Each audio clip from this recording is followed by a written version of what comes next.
know you all wanted to do Tesla coils and what was it, a fusion engine or whatever. It's not achievable because the time frame it can't be done, skill it can't be done, practicality it can't be done, and unfortunately safety and ethical it can't be done. So ethics, they're following. So, and I have to do ethics by the way, it's a really important part of it. And once you've done it, you can then show me and you can begin the student experiment. So I've given you a few there to look at. Okay, isn't that a cool chart? And if you go off, you know it's going to be too hard. All right, then let's go to the next bit.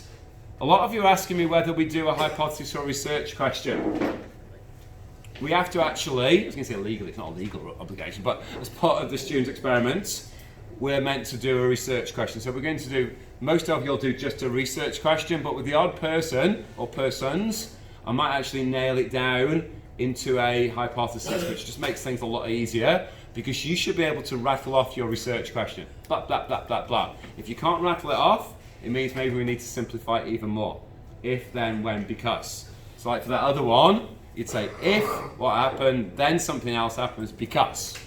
We might have to do that. Okay? And it's quite easy, like for this one. Is the relationship between resistance and temperature linear? Hypothesis, the relationship between resistance and temperature of a resistor is linear. That's the because bit, but you say if the temperature increases, then the resistance will increase because. So it's not that bad. Okay, some people are having random conversations which is annoying me. Okay, we might have to do best bits a little bit later. Okay, this is useful. If you choose, don't pack it away. Not packing away, we've still got a whole 3 minutes. This is important. And you know, I won't even do this, but if you make it so there's too much qualitative data, which is in other words, looking at colours of stuff and other things, you won't be able to get some very good data. We're looking at very much numerical data, which is called quantitative data. Okay, is your hand up? No, it's just a stress.